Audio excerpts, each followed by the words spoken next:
We have the material demand forecasting systems prototype. Here's the interface of our app or the model. The interface comprises of total projects, active projects, the forecasting demands, the critical materials, and the accuracy scores. Now, moving forward, we have the forecastings. In forecastings, we have a live graphs which works according to the timeline and compares the actual material demand versus the predicted material demands. Now we have the demands by the category. In the demands by the category, we have the total estimation of materials. Like for the transmission lines, we have about 1200 crores. For the substation, we have 850 crores. For the towers, we have 21 crores, and so on.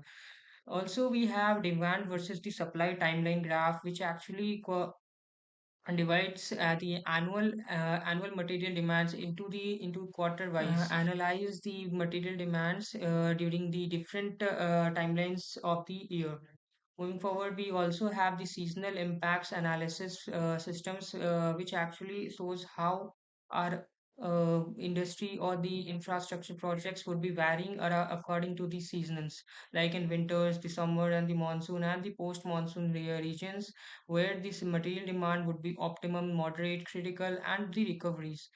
So on, and the key milestone. Key milestone actually shows about keep checks in mind about the new trends tender releases the monsoon impact, which would be helpful for the organization.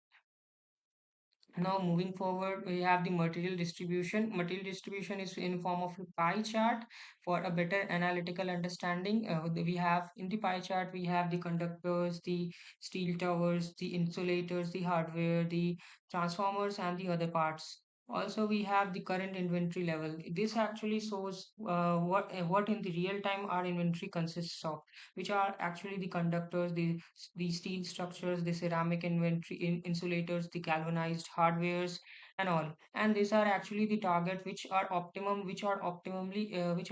for the for our inventories. Like the steel structure is running out of stocks. The ceramic insulators are overstocks and all. Moving forward, we have the geography. Like our model will also categorize the different regions of the countries and the material demands, since since the organization or the infrastructure or would be widespread across the country in different regions, which would be to some would be terrain, some would be hillies and all. So this is actually the distribution which our model will be making, like top sales for the market demands, which are Maharashtra, which holds a capita of about 445 crores. The Gujarat holds the capita of about 398 crore and all. Also, we have a AIML based software which would predict for the future needs. Like the admin wants to assign a new project, so he or she could actually put in the data, the budget, and all, and our model will actually generate the analytical part and the material demands and all in the meanwhile, which would ideally reduce the time and the material wastage or overstockings.